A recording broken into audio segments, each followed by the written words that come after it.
Hai, Assalamualaikum dan selamat sejahtera. Selamat datang ke channel kami, Incase World. Siapa yang nak hidup dalam negara yang tak aman, tak tenteram, gaduh sana sini? Malah kita pernah ada sejarah hitam pun pada tanggal 13 Mei dulu, yang mana kita tak nak pun ulang. Maksudnya kita tak nak berulang. So, atas sebab tu, aku rasa kita semua rakyat Malaysia patut tahu batas nak bercakap pasal satu-satu kaum atau agama, atau nak mengutuk, menghina terutamanya Raja-Raja Melayu lah. Ataupun ni sebab hari ni actually tak dapat dinafikan banyak juga isu-isu sensitif pasal Raja-Raja Melayu ni dimainkan. Tak tahulah apa motif semua. Tapi cuma kali ni aku rasa untuk video kali ni yang aku jumpa ni, dia bukan ada permainan politik ni. Semua ni salah faham dia sebenarnya, dan telah dijelaskan. Cumanya mungkin bro ni sebelum dia gentle, atau mungkin sebelum dia gentle cakap macam tu, dia sepatutnya buat homework dulu. Dia boleh je tanya dekat situ ke apa ke. Aku tak pasti kejadian situasi tu macam mana, kenapa dia perlu balik dan upload video untuk nak maki pemimpin Raja-Raja Melayu semua. Dan actually aku rasa Raja Melayu tak terlibat kot dalam nak pilih vaksin mana yang patut diberi. Rasanya lah kan, tak mahu alam lah. So, dan kenapa pula dia tak tanya masa tu? Kenapa ni? Atau mungkin dia dah tanya, aku tak pasti. Cumanya dia patut boleh bersabar sikit. Dan untuk pada sesiapa, kalau kita ada jumpa diskriminasi, lainan diskriminasi dekat siapa-siapa, individu atau mana-mana, aku rasa ada tempat untuk kita laporkan benda-benda macam ni. Untuk kita ni bukannya terus upload di media sosial dan maki orang-orang yang tak berkenaan. So, bagi siapa yang tak tahu video apa yang aku maksudkan ni, jom kita tengok video daripada brother kita seorang ni. Jom. Anjing, lagi mulia dari kamu semua lah. Tahu?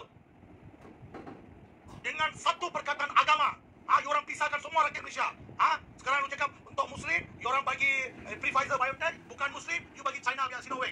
Babi, ini kali Jamaluddin, anak haram. Kau orang tunggu masalah, dah sampai masalah untuk kau orang semua. Semua sekali, Raja-Raja Melayu dan pemimpin-pemimpin maju semua. Kau orang sudah sampai masalah ini. Aku rasa kau orang sudah sampai masalah ini. Sudah masa dah mula tiba ni.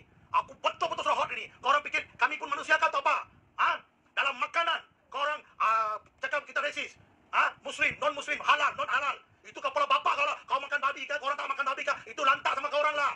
Ini dalam vaksin pun kau orang nak mainkan. Ini apa ni? Resis kenapa ni? Aram jadah anak babi semua. Raja-Raja Melayu pun, pemimpin-pemimpin yang lain pun tak ada telur punya lah. Semua mau duit, semua mau gila kuasa juga. Babi punya orang. Kau orang fikir kita semua apa? Manusia ke babi? Bangsat. Malaysia ni memang semua ni pemimpin-pemimpin Raja-Raja Melayu semua bangsat. Saya gentle dia cakap. Anak babi punya orang, tahu? Saya cakap inilah terus terang lah. Malaysia one of the best fucking racist country in the world. I can say you this because I'm from Malaysia. I know about Malaysia everything. You are the number one racist country in the world. Okay? Because of you, because of the leaders of Malaysia and the king of the Malaysia, because of you, it's going to be a second Sri Lanka. If you not trust me, it's very soon. Orang semua anak Arab jadah. Orang main politik kotor dekat rakyat. Nyawa rakyat pun, orang sudah gadai sekarang. Marah betul tu.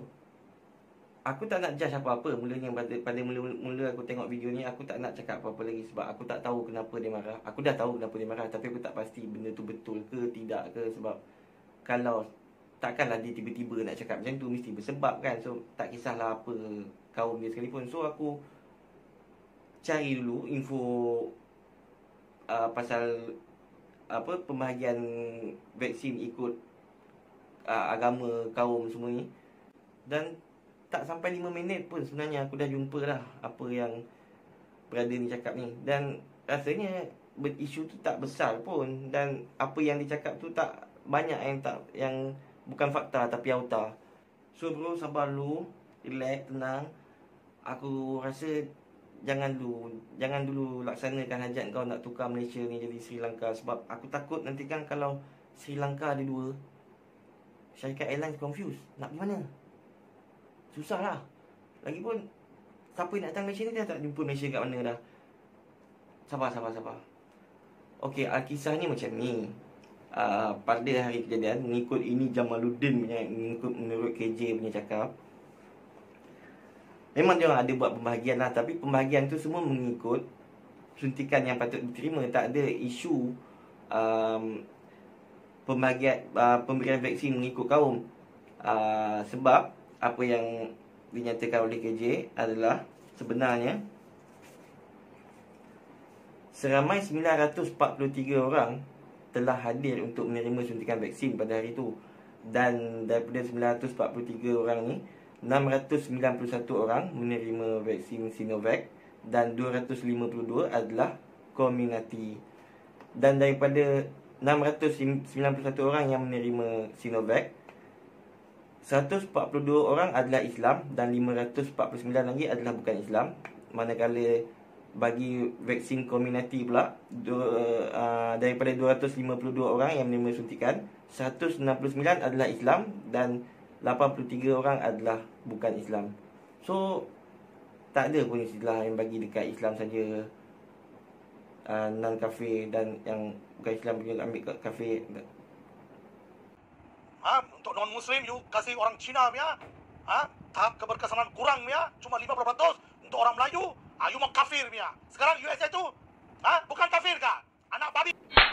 Tak ada pun istilah, sebenarnya tak ada pun istilah yang kata bagi vaksin ikut kaum. Cumanya yang timbul isu tu apabila seramai 42 orang jemaah dan bakal petugas haji telah hadir kat situ.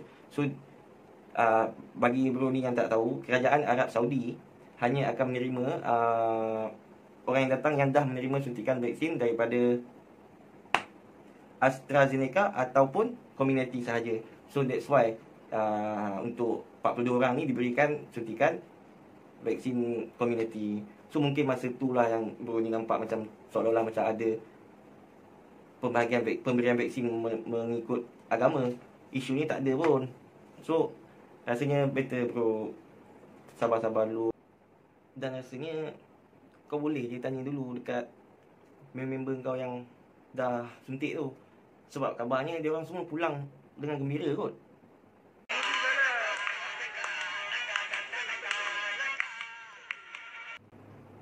Okey, rasanya itu sajalah daripada aku buat kali ni. Dan kalau kau minat dengan konten-konten yang macam ni, bolehlah consider untuk subscribe. Dan jangan lupa tekan butang notification sekali supaya korang takkan ketinggalan video-video terbaru daripada kami tiap-tiap minggu. So, Assalamualaikum dan selamat sejahtera. Ya, saya memang tengah tunggu turn untuk nak pergi suntik pun. Tadi saya... Tu lah, no.